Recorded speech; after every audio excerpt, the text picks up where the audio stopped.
Salmo de número 128.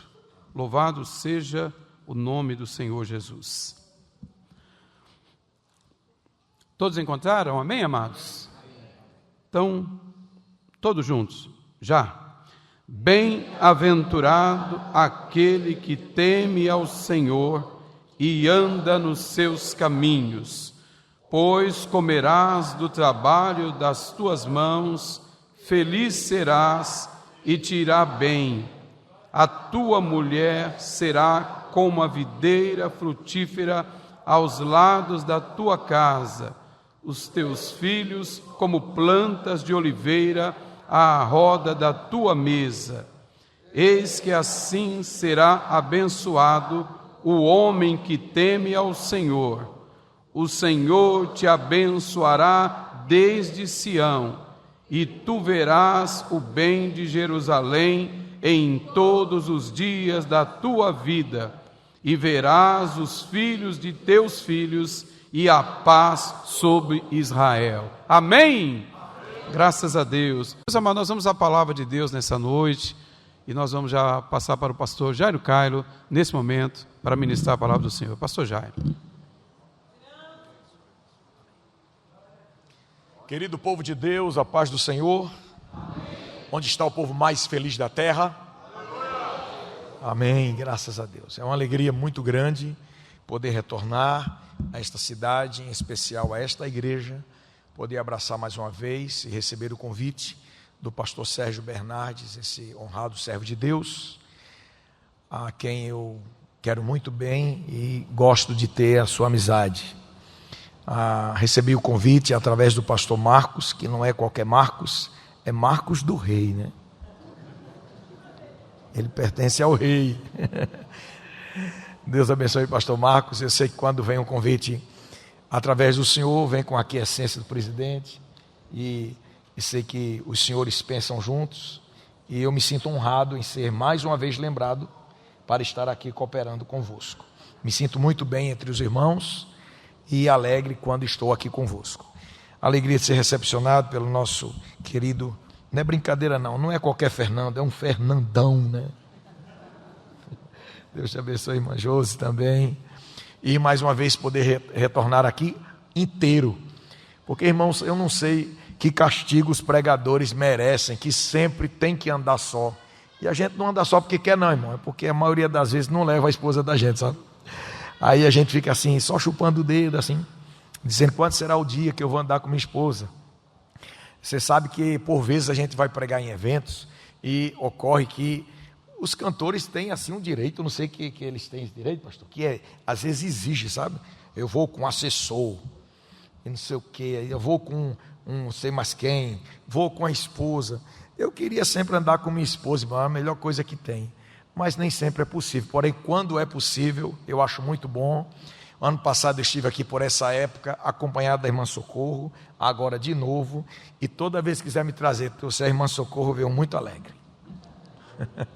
Até porque eu não sou padre, né, irmão, eu sou pastor, né? E pastor é casado.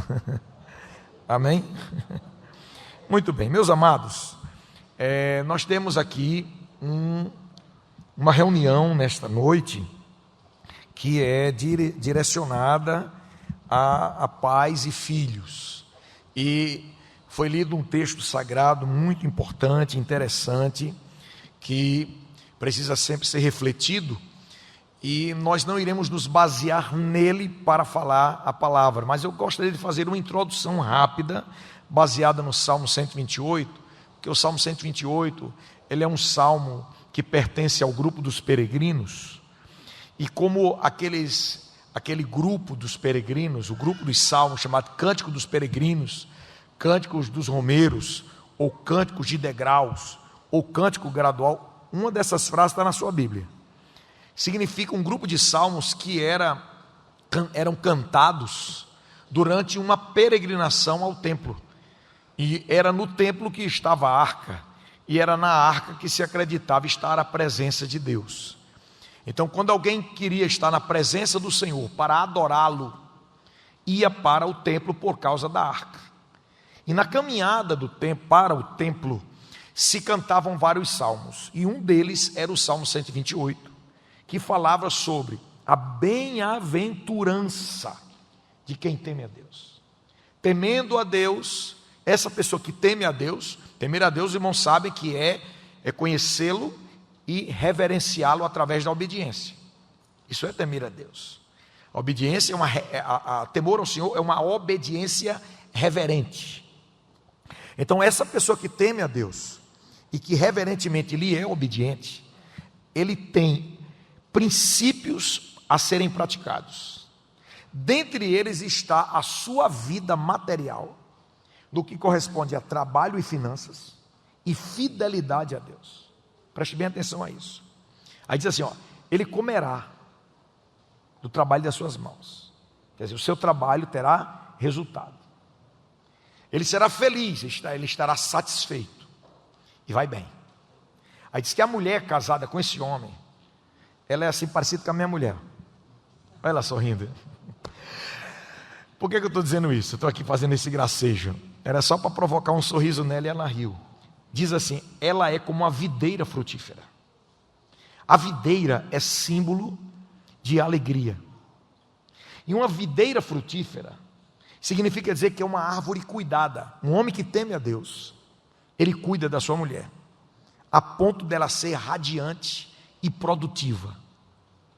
Aí diz que esse mesmo homem que teme a Deus e anda nos seus caminhos, pratica a verdade, ele também cuida dos seus filhos de maneira a eles se tornarem plantas de oliveira.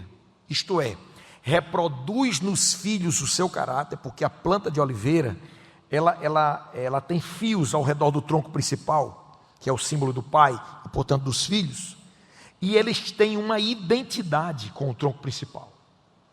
Significa dizer que os filhos de um homem que teme a Deus e pratica a verdade, e está com o coração enraizado na palavra, ele transfere palavra para os seus filhos. Em segundo lugar, a ideia de planta de oliveira com os filhos, estão decorando isso? Está sendo filmado? Então depois pega, preste atenção.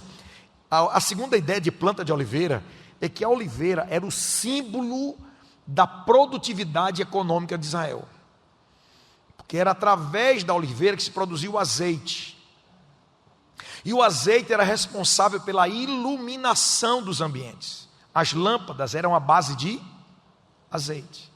Então a energia elétrica daqueles dias era o azeite. Todo lugar precisava de azeite, toda casa precisava de azeite. As pessoas, de um modo geral, precisavam do azeite para alimento, porque existia a chamada dieta do Mediterrâneo. Então o azeite estava presente na culinária do povo de Israel. Está entendendo? Outra coisa, era também item de cosmético. Isso que as irmãs hoje usam de creme para passar na pele, para não sei o que, cabelo, tudo isso era usado com azeite, irmão. Existiam preparos do azeite para lubrificar a pele, para passar, unge a minha cabeça com o, passava no cabelo, gerava refrescância mediante aquele calor terrível, quando você passa aqui nessas partes aqui, quando qualquer vento bate, refrigera. Então, o consumo de azeite em Israel era algo fantástico, extraordinário, em grande escala. Significava dizer que era questão econômica, rotatividade econômica. Então, diz assim, os teus filhos, eles não vão ser vagabundos, vão ser produtivos, vão trabalhar, vão gerar renda, vão gerar economia. Está vendo aqui? Então veja só o que é que o Salmo 128 traz. Diz que o camarada que teme a Deus, conhece a sua palavra, anda nos caminhos do Senhor, ele é trabalhador, ele vai comer do fruto da sua mão, ele vai ser um camarada ordenado financeiramente, porque hoje um dos maiores problemas que existem no âmbito familiar não é mais até que a morte os separe, é até que as dívidas os separem. Confusão na casa, finança desarrumada. Então, ordena as finanças, não dá passada maior do que a perna, anda corretamente na parte financeira, planeja, se investe. Salomão, ele ensina como é que isso aí se faz. Salomão, ele diz assim, que nós devemos distribuir a nossa renda, não concentrar a nossa renda somente numa coisa, ter várias fontes de ganho. Esse negócio de trabalhou, está empregado, está satisfeito, está errado. Você está empregado, mas a sua renda precisa ser diversificada. Parte aplica, parte gasta, parte investe. Está entendendo? Então ele vai comer o trabalho da sua mão, vai ordenar as suas despesas. A maioria das pessoas não está precisando de ganhar mais, está precisando de parar de gastar com aquilo que não deve. Deus está falando. Tá. E não esquecer de ser dizimista e ofertante. Senão vai receber o salário num saco furado. É a palavra de Deus que diz. Amém? Vida financeira ordenada, a mulher alega que é uma bênção, porque o marido cuida dela. Cuida. O homem que teme a Deus cuida da mulher. E as irmãs digam pelo menos um amém. Diga assim, meu marido. As irmãs digam assim, meu marido precisa temer mais o Senhor. Para cuidar de mim. Amém. Aí vai cuidar da senhora, e a senhora vai estar com esse sorriso na cara que está olhando para mim agora. Vai ser videira frutífera, os filhos de oliveira, aí diz assim, ó, é desse jeito que é abençoado o homem que teme ao Senhor. Feliz será e irá bem. Aí diz que a bênção acontece assim, ó. A bênção virá sobre Sião, ó, veio na vida do homem, estendeu-se pela esposa, pelos filhos, alcançou a cidade, aí vai ter uma bênção para a posteridade, verás os filhos dos teus filhos e a paz sobre. Significa dizer, a bênção do Estado, a bênção do país, ela começa dentro de casa. A bênção da nação começa dentro de casa. Amém? Então começa com o senhor, pai de família, se estende pela senhora, dona de casa, se estende com vocês, filhos desse casal, se estende para a cidade, alcança a nação, e aí a bênção é grande. Você pode dizer um amém bem grande aí? Amém. Muito bem. Amém. Acho que está bom, né? Vamos para casa? Bom, meus irmãos, isso aqui é para os irmãos entenderem a importância desse salmo. Estudem esse salmo, pratiquem esse salmo. O que nós vamos falar nesta noite aqui diz respeito da relação entre pais e filhos. Eu quero convidá-los para ler a palavra de Deus no último livro do Antigo Testamento, livro do profeta Malaquias. Pode ficar tranquilo que a parte que eu ia falar de dízimo eu já falei. É porque quando o pessoal fala que a gente vai ler Malaquias, já imagina logo, né? Não é assim, mas já dá logo uma tremida, né? Lá vem o pastor falar de dízimo. Meus irmãos, quem está no controle do som, me dá mais só um pouquinho de retorno, que todo pregador é meio surdo, né? E eu sou mais ainda. Abriu a sua Bíblia, Malaquias capítulo 4, versículos de número 5 e 6. Tem como colocar no telão? Obrigado. E eis que eu vos envio o profeta Elias, antes que venha o dia grande e terrível do Senhor, e converterá o coração dos pais aos filhos, e o coração dos filhos a seus pais, para que eu não venha e fira a terra com maldição. Não feche a Bíblia e olhe para cá. Meus amados, prestem bem atenção, porque nós iremos numa dinâmica, é muito conteúdo para a gente passar, e se você conversar, olhar de lado, se levantar, perdeu e não vai mais voltar para o assunto. Esse texto sagrado, quiser deixar no telão, irmão, eu agradeço, viu? É uma benção. Lá o primeiro versículo, versículo 5. Então, esse texto sagrado é uma profecia a respeito de João Batista. Quando fala do profeta Elias, está falando de João Batista, porque eles tiveram uma similaridade de traços, de a maneira como o Senhor formou ambos os profetas, traçou o caráter deles e os apresentou para fazer uma obra, de certa forma, de curta duração. Homens que tiveram a autoridade de Deus para confrontar. E aí Deus está usando a linguagem do profeta Elias para se referir a alguém que viria para uma mensagem de confronto, e se refere a João Batista. Ele diz que esse homem ele vem antes do grande e terrível dia do Senhor. Meus irmãos, quando nós lemos a Bíblia, é importante que nós observemos, com muito cuidado, que a Bíblia ela não trata as coisas como se fosse uma história contada em mínimos detalhes. Por vezes ela apresenta um resumo, por vezes ela dá uma expansão, por vezes ela trabalha pontualmente. Quando diz antes do grande e terrível do cio, quer dizer, antes que Deus ajuste as contas no finalmente na terra, ele haverá de fazer um confronto.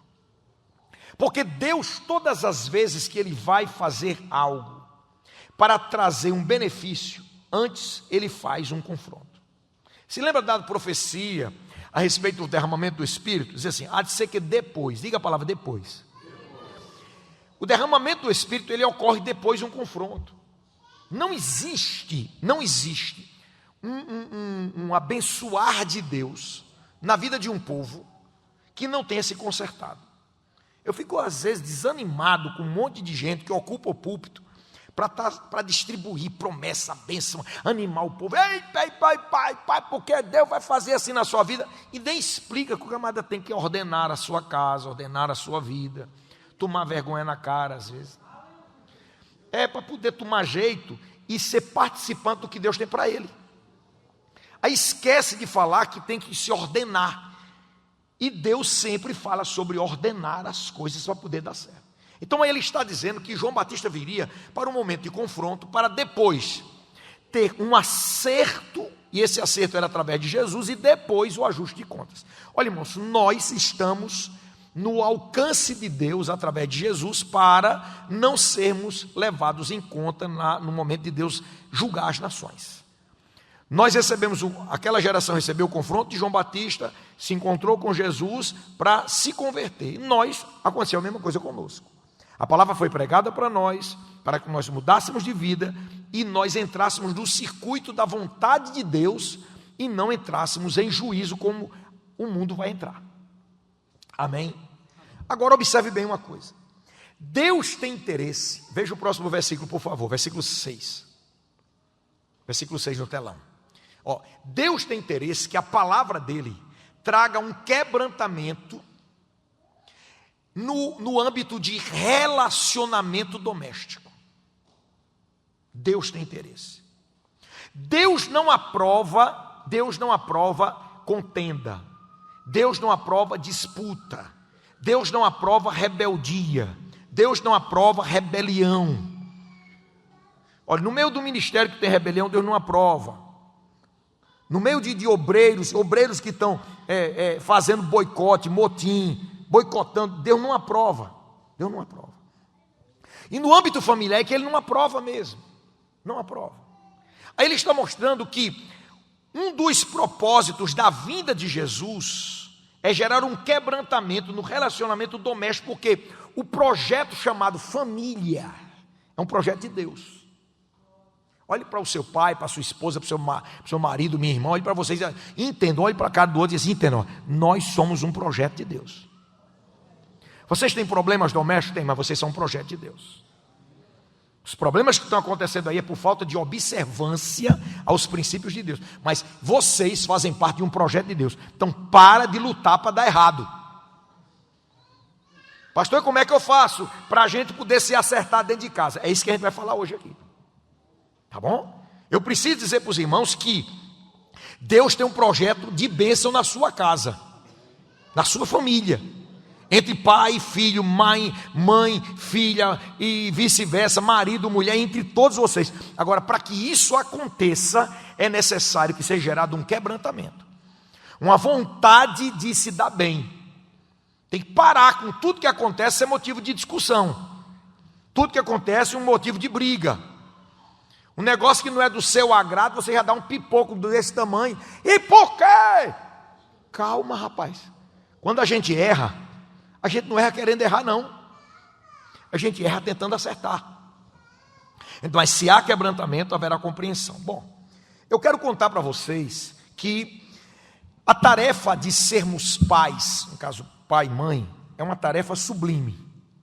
Quando nós nos tornamos pais, nós ocupamos uma das funções de Deus. Como é que é isso? Atenção você, qualquer pessoa que aqui está. Para você estar aqui, houve um fruto. Você é um fruto do seu pai e sua mãe. Não sei se você conheceu seu pai, sua mãe, se você sabe quem é.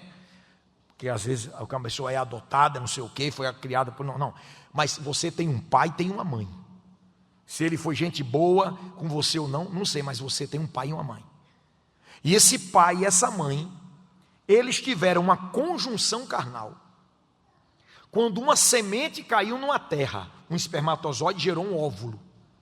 E na hora que estava gerando, na hora da concepção, lá dentro, quando o espermatozoide permeou a membrana ovular, naquela hora, acontece, isso foi descoberto recentemente, acontece um facho de luz, ó. Tu acha que isso é o quê? O milagre da vida. Você só nasceu porque Deus operou numa condição que Ele deu a um cidadão e uma cidadã que é por acaso seu pai, sua mãe, e deu a eles a condição milagrosa de conceber.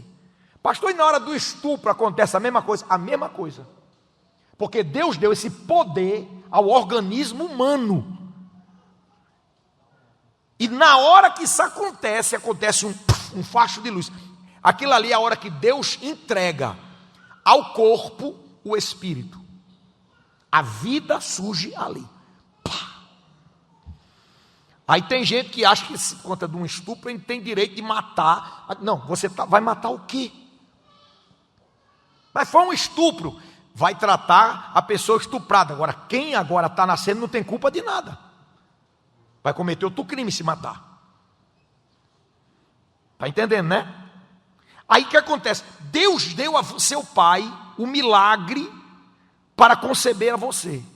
Então você, pai, é pai porque Deus lhe deu a condição milagrosa de operar.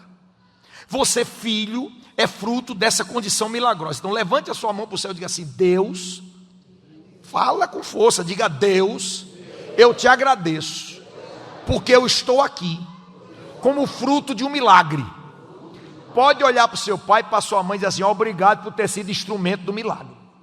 Então deixe de ser ruim, agradeça o pai e a mãe. Papai e mamãe, obrigado, viu? Instrumento de Deus. Você devia todo dia dar cheiro em papai e mamãe, agradecer assim: ô instrumento. Amém? E o senhor e a senhora olhar para o seu filho, dar um beijo nele assim: ô fruto,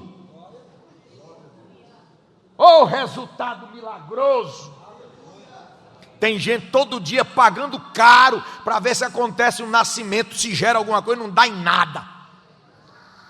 Mas você está aí que deu alguma coisa. Bom, amados, famílias se formam. Cada um no âmbito familiar tem o seu papel. Pai tem papel, mamãe tem papel, filho tem papel.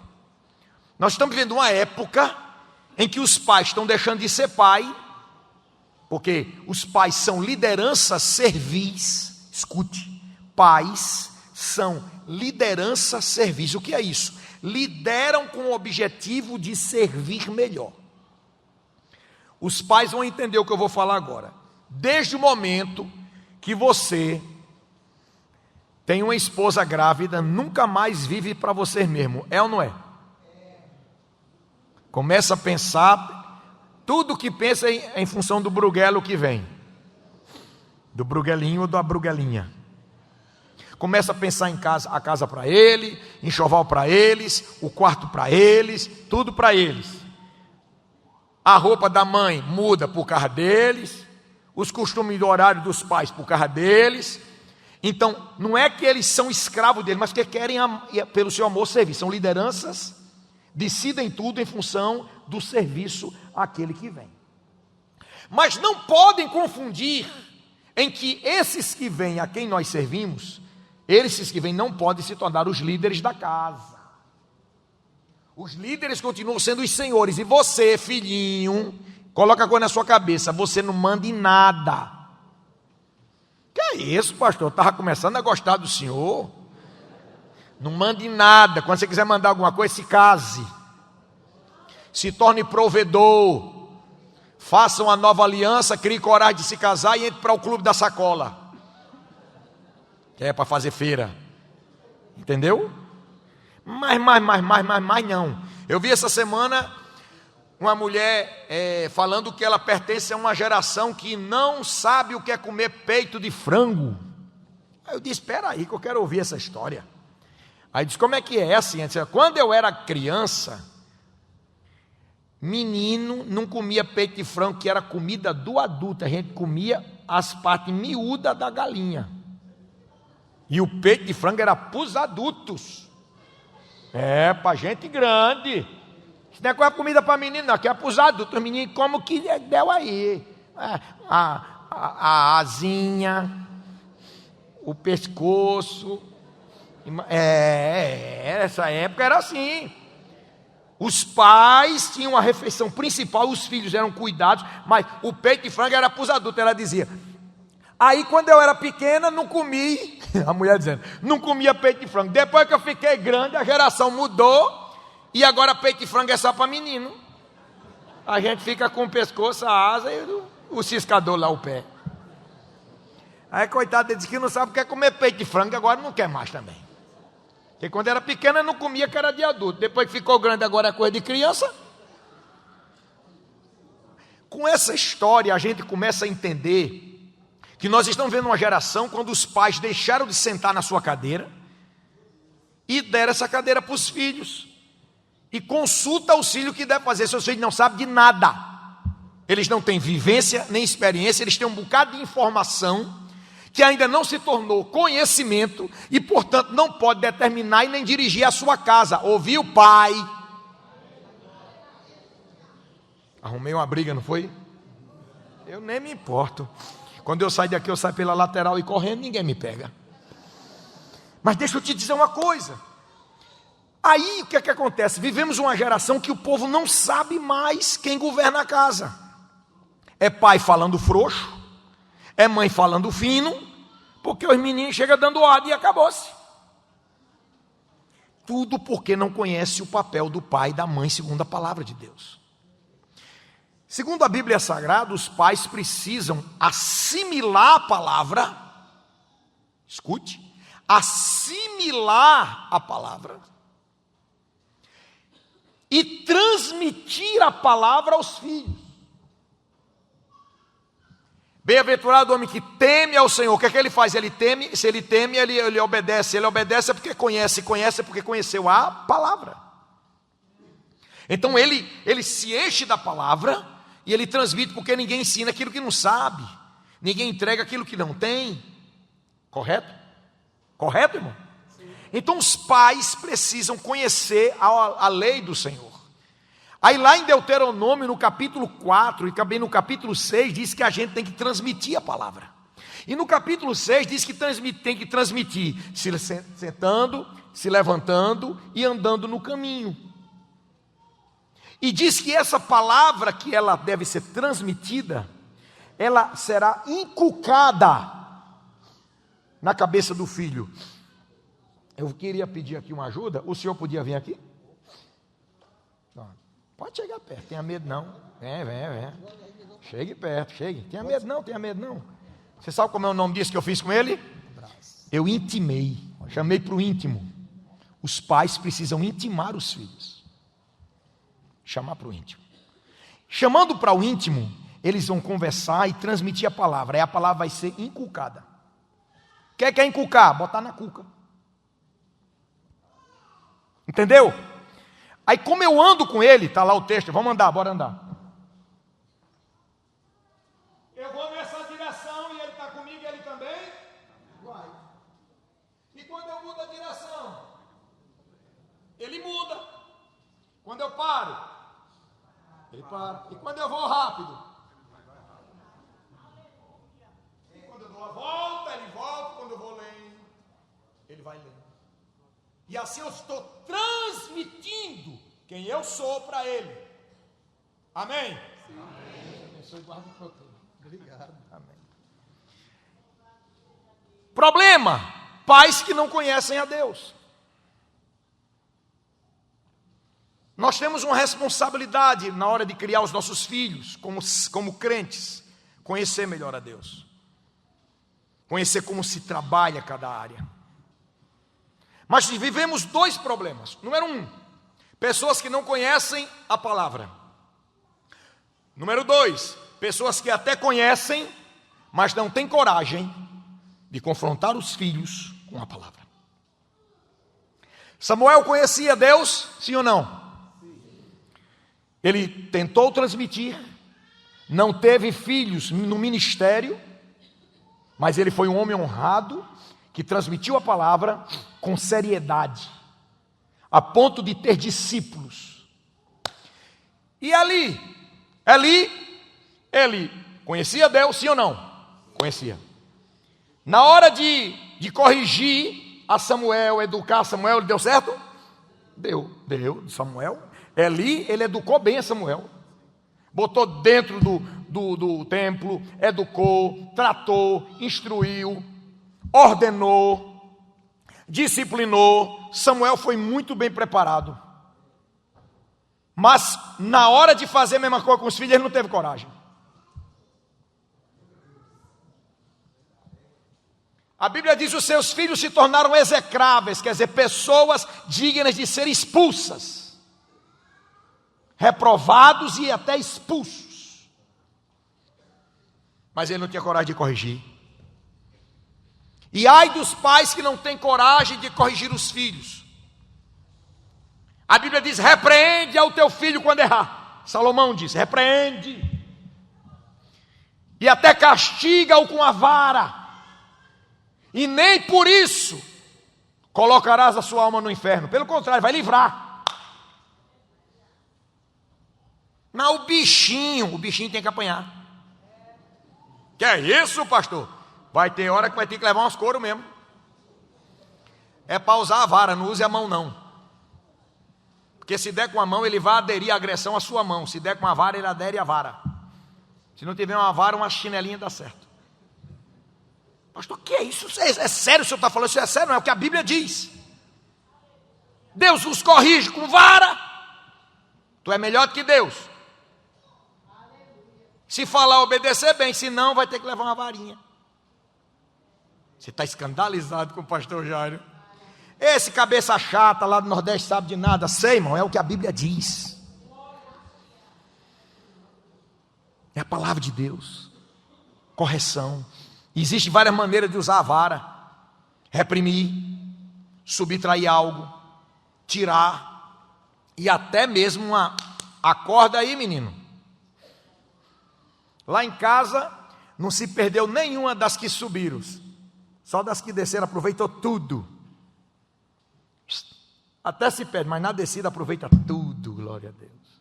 Então os meninos crentes, obedientes, tudo pregador do Evangelho, cheio de Jesus, batizado com o Espírito Santo, lê a Bíblia todo ano, prega toda semana, não tem nenhum revoltado, chateado, nem traumatizado. Meu Deus, papai deu umas costas em mim.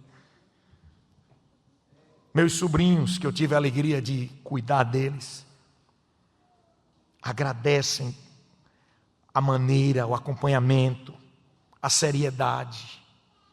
Irmão, se você, a Bíblia diz assim, ó, a criança entregue a si mesma envergonha a sua mãe. Menino come com as mãos, não usa os talheres, é esculhambado na hora da alimentação. A pessoa olha assim, que bicho é esse? Foi um pai e a mãe que não soube ensinar ele nem a comer. Que na hora que fazia tudo aquilo, não é o bichinho. Mas você sabe elogiar quando um filho senta-se à mesa, pega o garfo, pega a faca, pega o copo, pega ali, tudo direitinho, e come normal, essa coisa mais linda, educada. Quando ele fazia errado, o pai corrigia. Assim não, meu filho.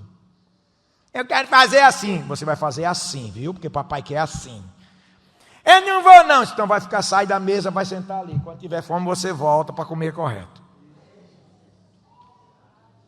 Amém? Esse negócio de cair para trás. Está com vontade de chorar? Vou ajudar, vou patrocinar seu choro com mais força agora. Vou lhe patrocinar o seu choro. Você não está com vontade? Já pegou o embalo? Tome. Eu quero contar uma história para vocês. Uma história de um homem que foi chamado de homem segundo o coração de Deus. Davi. Davi era temente a Deus, Davi tinha um coração quebrantado, Davi sabia reconhecer seus erros, mas Davi errou dentro de casa, falhou demais. Eu vou tentar aqui resumir, falar de forma bem condensada, para que a história fique guardada na sua cabeça, e nós possamos aqui, se eu me estender demais, não guarda. Então vou condensar para vocês entenderem uns fatos ocorridos na vida de Davi, que trouxe a ele prejuízos enormes para ele e para a família dele. Davi, ele era um homem crente, temente ao Senhor. Deus o chama e diz que vai lhe entregar o comando de Israel na mão dele. O meu povo vou colocar na tua mão, tal. Ok. Davi se torna rei. O homem tinha filho que parecia um preá. Quem conhece que é preá aqui, irmão? Mas produz que é uma beleza. É preá, coelho, né? É ligeiro para reproduzir. Aí gostava de ter menino. Era menino para lá, menino para cá. E a Bíblia diz que a gente deve encher a nossa aljava com filhos. Só que numa aljava, irmão, cabe até 6. Mais de 6 dá um trabalho. Tá. Pastor, tem gente que tem mais? Tem. Eu conheço pessoa que tem 12. Queria fazer um apostolado. Conheço uma irmã que ela gerou 19. Eu digo, por que não completou os 20 logo para fazer a conta certa? Mulher animada, né? Glória a Deus. Bom, Davi era um homem bem intencionado, vocês acham que era? Pois ele era mesmo. Na hora que ele teve os filhos, cada nome de filho, coisa linda. Tamar, ele tinha um nome de palmeira, significava palmeira.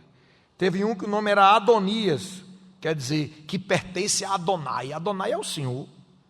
Teve um filho chamado Salomão, significa pacífico, era a boa vontade que ele tinha com os filhos. A intenção, o projeto, porque naqueles dias, os nomes dos filhos eram dados conforme o desejo do pai ou a ocasião do nascimento ou da geração, alguma coisa que ligava, que retratava a história, alguma coisa, ou perspectiva ou acontecimento referente ao filho. Absalão significa pai da paz. Abi, essa palavra Abi, de onde vem a palavra Aba, entendeu? E Shalom, ou Shalom, paz. Então, Absalão, pai da paz. Aminon significa fiel. A única coisa que ele não foi. Ele tinha boa intenção? Tinha. Mas ele não dava boa criação. Os seus filhos precisavam de um pai, mas tinha no máximo um rei. E esse é um dos grandes desafios dos obreiros, que se esquecem às vezes que são pais e querem ser somente pastores, né? Tem empresários que pensam que o seu filho precisa de um empresário, o seu filho precisa de um pai. Sua mulher não é sua funcionária, é sua esposa. Cada qual tem que se tratar dentro do papel. Então assuma. Eu não consigo ser tanta coisa, então pare de fazer muita coisa. Para que cada coisa que você faça, faça bem feito. Ou então se ordene, se organize. Comece a coordenar a sua vida. Davi, então, com tantos filhos que teve, ele se desorganizou e ele não teve o cuidado de confrontar os seus filhos. Teve seu filho chamado Aminon, ele era o seu primogênito, e depois dele tinha, acho que Quiliabe, aqui, estava dando uma olhada, e depois veio Absalão. E Absalão tinha uma outra irmã chamada Tamar, e diz a Bíblia que Aminon olhou para ela, porque ela era muito bonita, e desejou-a como mulher. A própria irmã. Só parte de pai, mas era irmã. Desejou como mulher, aí ficou todo abusadinho, e tinha um primo dele, e dizia, pai, por que tu tá com essa cara murcha? Disse, não, porque eu queria muito que aquela minha irmã fosse minha mulher. Ele disse, pai, coisa simples, conselho ruim, né? Se faz de doente, manda um recado, tramou tudo, toda desgraça. Se faz de doente, manda um recado para o rei. Diz assim, papai, eu queria tanto que o senhor aconselhasse minha irmã, que eu estou doente, coitado, perdendo peso, não consigo nem me levantar. Que ela fizesse uma comidazinha, trouxesse aqui para mim. Disse, vai lá, minha filha, cuida do teu irmão. O sem vergonha, atacou a própria irmã e pecou com ela, cometeu esse pecado. Ele violentou a própria irmã. E como era apenas um sentimento carnal, né, perverso, do jeito que ele desejou-a carnalmente, abusou-a carnalmente. Ficou com abuso dela, mandou ela embora e expulsou-a, humilhando-a. Quando Absalão soube disso, ficou chateado e disse: ele merece morrer. Irmãos, essa repercussão foi em todo o reino. O palácio soube, as ruas souberam. Isso foi algo notório. E Davi poderia ter exercido o papel de pai, chamado Aminon, de rapaz, que desgraça foi essa? Se explique. O que é isso? O que foi que você fez? Você tem que se retratar publicamente pela sua irmã, você tem que pedir perdão, se humilhar. Você tem que reparar o seu dano através de tinha que fazer. Ele tinha que fazer ele tinha que fazer uma restituição financeira, um monte de coisa. E publicamente uma retratação no mínimo. Mas Davi não corrigiu. Esperando que o pai corrigisse, Absalão olhou, disse: sabe, quer saber de uma coisa? Botou a irmã debaixo do braço e vai morar comigo. Passou 2 anos com ela, em casa. Depois de 2 anos, aí ele viu que o pai não tomava nenhuma decisão. Ele disse: quer saber? Eu vou para a casa de vovô. Eu vou sumir daqui, porque eu estou indignado. Ele ficou indignado e queria matar o seu irmão. Aí ele planeja a morte do seu irmão. E diz assim: pai, queria fazer lá uma festa lá em casa, chamar Aminon para ir também. Ele disse: chame seus irmãos. Davi usou os irmãos como escudo para ver se impedia a tragédia, porque sabia que uma desgraça podia vir. Aí ele usa os irmãos como escudo. Esse é um grande problema, você terceirizar aquilo que é responsabilidade sua. Davi era para estar presente, era para liderar, mas não fez isso. Aí lá, Absalão mandou os seus empregados: rapaz, mete vinho em Aminon. Quando ele estiver embriagado, que não souber mais nem ficar em pé, mata ele. Matou o irmão. Chegou a notícia para Davi, até uma notícia pior: Absalão matou todos os teus filhos. Aí depois disseram: não foi todos, não, foi só Aminon. Davi podia ter corrido atrás de Absalão e ter dado uma chegada nele, para colocar a casa em ordem, mas estava pensando que foi que ele fez alguma coisa? Não. Absalão então disse assim: eu vou para a casa do meu sogro. O sogro dele, irmão, era o pior sogro que ele podia ir. O sogro dele o reteve em casa por 3 anos. E durante 3 anos eles se entenderam por lá, ficaram. E Absalão esperando que o pai fizesse alguma coisa. Esperou que o pai corrigisse, Aminon não corrigiu. Esperou que o pai intervisse no processo, não interveio. Esperou que o pai mandasse buscá-lo, repreendê-lo, corrigi-lo, porque assassinou o próprio irmão, não fez nada. Aí ele manda um recado. E através de Joabe, ele manda um recado. E através de Joabe, com uma mulher, conta uma história para Davi, que sensibiliza. É uma história que fala sobre relacionamento, injustiça, tal. Aí acorda Davi da situação. Diz: rapaz, vamos fazer o seguinte: manda chamar Absalão para morar aqui perto da gente. Mandaram o recado, trouxeram. Absalão por certo diz assim: rapaz, agora, papai vai pelo menos perto de lá de casa, eu trago a minha irmã, a gente está por ali, a gente agora vai conversar. A gente vai então reconstruir a nossa história. Ele vai colocar a casa em ordem, depois de tanta tragédia, tantas vezes, vai colocar a casa em ordem. Quem disse? Irmão, Absalão passou a morar, vou dizer assim, em termos comparativos, na esquina da rua, e ele não foi lá. E nem mandou chamar o filho. Aí Absalão se aborreceu e disse assim: Joabe, diga para meu pai que mande me matar, mande me dar uma surra, fale de bem, fale de mal, faça qualquer coisa, mas fale comigo. Que eu não suporto mais tanta indiferença. Aí Davi disse: mande chamar o homem. Quando Davi chega, ou quando Absalão chega lá, sabe o que Davi faz? Davi podia ter dito assim: muitas tragédias tinham acontecido envolvendo você. Eu fui errado, passei muito tempo omisso, não lhe corrigi, não corrigi seu irmão, não tratei, nunca chamei a sua irmã para colocar debaixo do ombro, debaixo do braço, para afagá-la, consolá-la, trazer a ela o meu apoio paterno, a minha atenção de pai. Mas agora nós vamos corrigir a situação. Inclusive eu tenho correções para lhe dar, porque você matou o próprio irmão. Sabe o que foi que ele fez, irmão? Deu um beijo no filho e calou-se. Aí você está dizendo, que coisa linda, ele deu um beijo no filho, foi. Irmão, o filho precisava de conversa, não era de beijinho não. O filho não precisava de uma mão na cabeça, precisava de um confronto. Precisava de explicação, até pedido de perdão. Davi precisa pedir perdão, filho. Mas talvez Davi estivesse com um fardo nas costas. Que fardo? O fardo de ter adulterado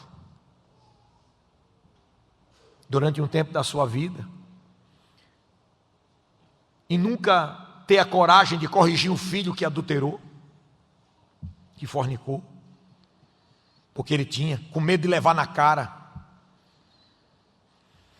Ele nunca corrigiu Absalão do homicídio, porque ele tinha planejado a morte do marido de Betseba. Mas ele praticamente assassinou Urias.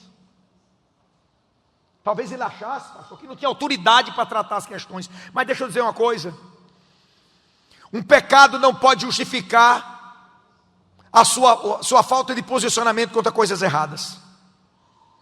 Quando você errar, se corrija, peça perdão, se conserte. E se você for uma pessoa, pai, mãe, seja lá quem você for, que se retrate com Deus diante dos erros, a sua autoridade será restabelecida. Do ponto de vista, eu errei e aprendi com o meu erro, e eu não quero que você entre pelo mesmo erro. Pais que fumaram não deixarão de ter autoridade de dizer para o filho: não fume. Ele não vai ter autoridade se ele estiver fumando. Se ele continua fumando, ele não tem autoridade. Ele vai falar a verdade, mas sem autoridade. Mas se ele deixou, ele pode dizer assim: deixe, eu deixei. Amém? Mas ele afrouxou, deu um beijinho no filho, e ficou por isso mesmo. Resultado, pastor? Qual foi? Ele saiu dali e disse: pronto, agora eu vou chutar o pau da barraca e quero ver a tenda cair. Começou, fez uma artimanha, que ele era bom de artimanha, o tal do Absalão. Pai, estou pensando em pagar um voto e ir lá para Hermon, não sei o que lá vai. Vá, meu filho, vá. Faz todas as concessões, não quer nem saber da realidade. Vai para lá, começa a furtar o coração do povo através de agrados. Daí a pouco ele faz um motim. Daí a pouco ele monta um exército. Daí a pouco ele vem de lá para cá para conquistar o trono do pai. Dá uma notícia para ele, Davi bate nas pernas, porque Davi sentiu uma coisa que era certa. É que aquilo que ele via que era posicionamento de Deus, ele não media força. Se Deus me colocou aqui, se alguém está me tirando, certamente é que Deus não me quer mais, eu não vou nem medir força. Eu saio do trono. E ele não queria, como nunca quis, confrontar o filho. Ele era para ter confrontado o filho, prendido o filho e começar a corrigir os problemas do filho. Antes tarde do que nunca, mas ele não fez isso. Ele saiu, fugiu. Começou a trama. Absalão vem, está prestes a tomar o reino. Acontecem as tramas de conselho de A, conselho de B. E através de uma própria astúcia de Davi, ele planta alguém no meio do métier de Absalão. Lhe dá um conselho transtornado. Absalão se vê exposto no meio daquela refrega, daquela batalha. Davi diz assim: dividam 3 grupos, desse jeito vocês não vão perder o combate, e como eu tenho certeza que vocês vão ganhar essa peleja, eu quero apenas pedir uma coisa: não matem Absalão. Preservem a vida dele. Não toquem no jovem Absalão. Mas Joabe, que já tinha recebido a terceirização de resolver problemas a respeito de Absalão, agora mais uma vez diz: quer saber, quem resolve sou eu. Absalão, irmãos, ele tinha os cabelos compridos, grande, bonito, muito belo. Segundo a tradição que se tinha, essas pessoas que eram de linhagem real, eles colocavam adorno no cabelo de ouro, como se fosse uma tinta de ouro. Quando o cabelo dele crescia anualmente, o cabelo dele era pesado. Não tem condição de um cabelo pesar aquilo tudo, não. Aquilo é porque tinha fio de ouro no cabelo dele. E todo ano cortava-se, deixava de lado uma peruca de ouro e crescia mais cabelo e botava mais ouro no cabelo. Era isso que tornava o cabelo dele pesado. E estava lá o cabeludão, lá vai correndo com um cavalo, fugindo com a mula, passou por um cavalo, enganchou o cabelo, ficou preso lá entre o céu e a terra. Alguém disse: o homem está preso, enganchado numa árvore. Aí Joabe disse assim: por que não mataram eles? Deus me livre, o rei não falou que não era para matar. O senhor não se lembra? Disse: mas quem vai matar ele sou eu. Pegou 3 dardos, jogou-lhe um no peito, mais outro no peito, o terceiro no peito, disse: agora acaba de matar ele de machadada e arrebenta ele todo. A chacina, o dilaceramento do corpo de Absalão foi algo tão terrível, foi feito com ódio, que tiveram que enterrar logo ele, para que não houvesse visualização do que foi feito. Cavaram a corda, botaram dentro e mandaram a notícia para Davi. E quando Davi recebeu a notícia: me falem do jovem, disse: morreu. Aí ele começou a chorar. Absalão, meu filho, Absalão, Absalão, meu filho, Absalão, Absalão, meu filho, Absalão. Era tarde de lamentar, fruto de falta de comunicação no lar, fruto de falta de exercer função paternal. Os filhos não sabem os limites deles, são os pais que têm que impor. Eu preciso que olhe para o texto que diz: e converterá o coração dos pais aos filhos, o coração dos filhos aos pais. Vocês têm que se entender com o coração quebrantado, para que não venha maldição. E na casa de Davi veio. Eu pergunto: o que é que você quer e espera que aconteça na sua casa? Se o pai não se entender com o filho não se entender com o pai, e desde criança tem que ser corrigido. Meu pastor, eu não aprendi a corrigir desde criança. Vai dar certo a partir de agora. Vai ter que usar termos mais brandos, mas tem que ser verdadeiros e contundentes. Tem que chamar para conversar. Ontem eu estava conversando com o tabelião de um dos cartórios da cidade onde eu pastoreio. Ele é crente. E ele dizendo assim: pastor Jairo, um dos meus filhos disse: papai, eu não quero ir para a igreja. Menino desse tamanho. Disse: mas vai. Eu não quero não. Disse: mas vai do mesmo jeito, meu filho. Você não sabe ainda o que é bom para você. Mas é porque eu não estou com vontade. Não precisa não. Ou você só vai para a aula quando está com vontade. Você vai cumprir o seu currículo na sala de aula com vontade, sem vontade, com dor de dente, com frio, com calor, com chuva. Você vai, porque você precisa aprender o conteúdo programático de todo o ano. E eu vou lhe levar para a igreja para você ouvir a palavra, cantar louvor com o papai e mamãe e aprender o que é bom na vida. Aí o menino petulantemente disse assim: mas os estudos servem para a vida aqui na terra, a vida toda da gente. Ele disse: e a palavra de Deus serve para a sua eternidade. Você ainda não entendeu, mas eu vou lhe fazer entender que a palavra de Deus e a ida ao culto e uma vida cultivada na presença de Deus é mais do que uma vida próspera na terra, é a vida eterna com Cristo. Filho meu, vai para a igreja. Pastor, deixe de ser rude, que arrastar filho para a igreja não resolve. Não é arrastar não, A gente vai conversando, vai explicando, e mesmo sem entender, vai levando. Um dia ele vai entender, desde que você dentro de casa tenha testemunho, e ele não seja revoltado. Porque se existe um mal dentro de casa, com um monte de filho de crente, sabe o que é? É que o seu sofá é um sofá de murmuração, a sua mesa é uma mesa de discórdia. É na sua mesa e no seu sofá que você joga os seus filhos contra seu pastor.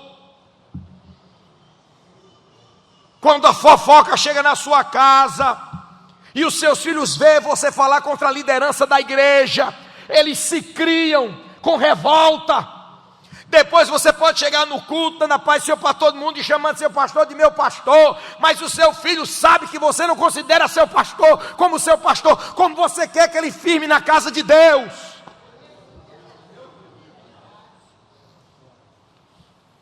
Teve um pastor que foi visitar a casa do irmão. Pai do Senhor, meu irmão. Pai do Senhor, pastor. Meu pastor, entra aqui, sente nessa minha cadeira de balanço. É a minha cadeira que eu mais gosto, sente nela. Eu vou ali dentro preparar com minha esposa um lanche e um café para o senhor. Enquanto o irmão foi lá dentro, o filho do pastor começou o filho do irmão, né? Começou a rodear o pastor, olhando assim, ó.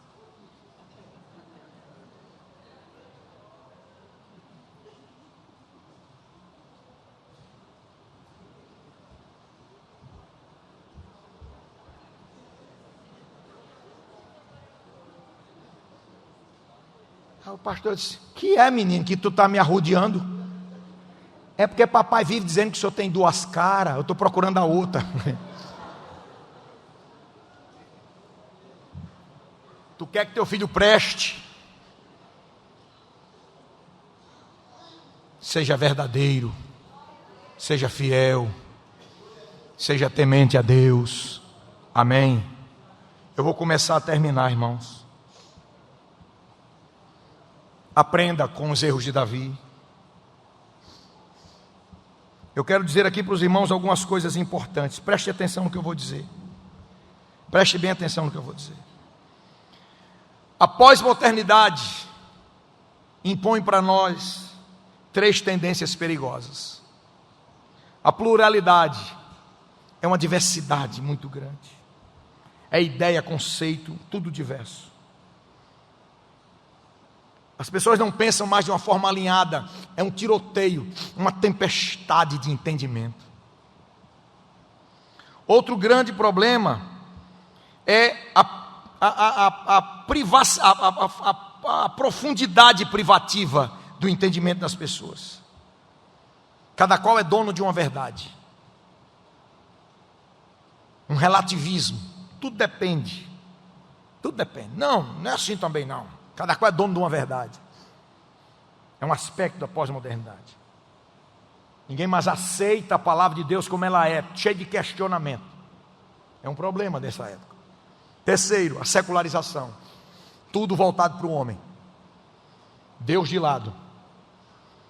As coisas espirituais de lado. Os princípios eternos de lado. Isso é um problema sério. Como é que a gente resolve isso? Bom, nós temos que fazer investidas pesadas. Número 1, os pais precisam ensinar os seus filhos a amar e temer a Deus. Seus filhos jamais irão aprender uma vida de oração se nunca lhe virem orar. Nós devemos orar por nossos filhos em secreto, mas é importante que por vezes eles nos vejam orando. Jesus mandou entrar no quarto, fechar a porta, mas tem hora que você vai deixar a porta meio aberta para ele passar e ver que você está lá chorando por ele. Não é para tocar trombeta para ser, para que eles saibam que você está responsavelmente comparecendo diante de Deus pela vida dele. Leia a Bíblia e leia com seus filhos. Lá em casa os nossos filhos leem a Bíblia porque veem os pais lendo. E nós nos sentamos com eles enquanto crianças para lermos juntos. Amém. Segundo, os pais precisam ser modelos para os seus filhos. Modelos, exemplos.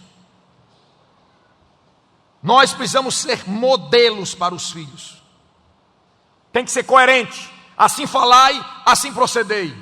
Terceiro, precisam, além de ensinar a amar a Deus, ser modelo, orar por eles. Citei, mas agora eu pontuo, tem que orar pelos filhos. Mas não basta somente orar, tem que cuidar da vida relacional deles. Esse negócio de deixar filhos se pegar, brigar, você promover a unidade entre eles. Meu filho mais velho orava por um irmão. Nós oramos junto com ele.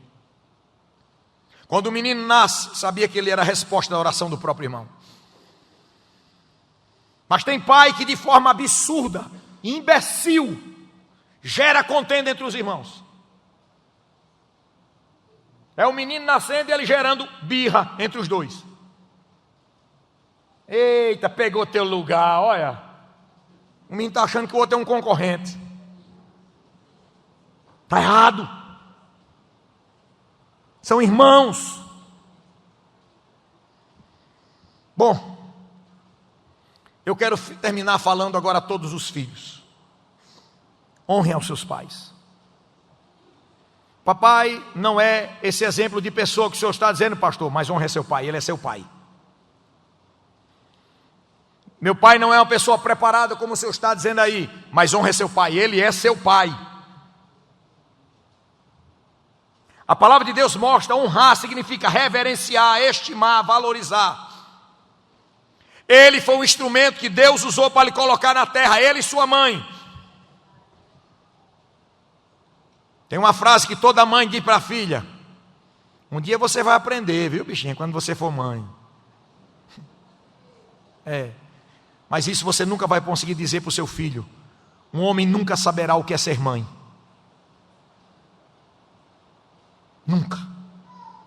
Nunca carregará uma barriga cheia com uma criança dentro crescendo. Você não sabe o valor da sua mãe. Deus deu à sua mãe uma capacidade que somente Ele tem: gerar. Deus deu à sua mãe uma capacidade que somente Ele tem: fazer um filho descansar. Quando Deus falou com Moisés, dizendo assim: a minha presença irá contigo, e eu te darei descanso. A palavra descanso é uma palavra hebraica chamada noach. E noach significa quando uma mãe segura um filho do colo e dá o peito. Deus estava dizendo para Moisés: eu vou te pegar no colo e vou dar o peito para você ficar quieto. Deus deu essa condição às mães. Honra teu pai, honra tua mãe. Na época do Antigo Testamento, em Êxodo 21, 15 até o 17, diz que falar mal contra o pai era motivo de morte. Que dirá dizer desaforo, afrontar, brigar, levantar a mão. Aqueles que honram seus pais têm promessa de Deus para serem abençoados. Meu querido irmão, você que é filho, põe uma coisa na sua cabeça: não conte com a bênção de Deus se você não honrar os seus pais. Trabalhe para eles. Faça as coisas para eles com alegria. Não vá buscar o copo d'água chutando a perna da mesa. Vá buscar o copo com água para o seu pai e para sua mãe, dando glória a Deus. Responsabilidade de buscar copo d'água não é do pai nem da mãe, é do filho.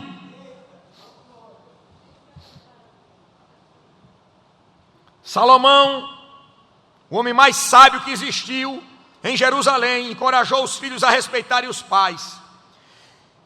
Apesar de que talvez não estejamos mais sob a autoridade, alguns dos senhores não estão mais, não podemos ignorar o comando que Deus dá aos nossos pais.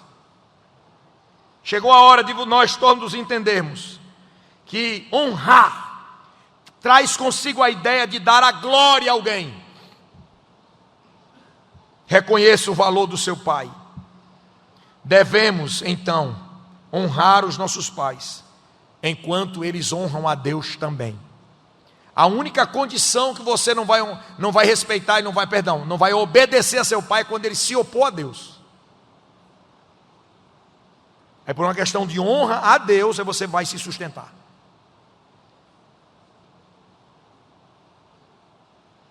O comando de honrar aos pais é o único comando com promessa. Honra os teus pais, e serão prolongados os teus dias sobre a face da terra. E aqui eu termino, 9h em ponto, puxei o freio de mão, glória a Deus. Quem deseja aqui que nós oremos, para que essa palavra ganhe aplicação na nossa vida? Fiquemos em pé, por favor, em nome de Jesus.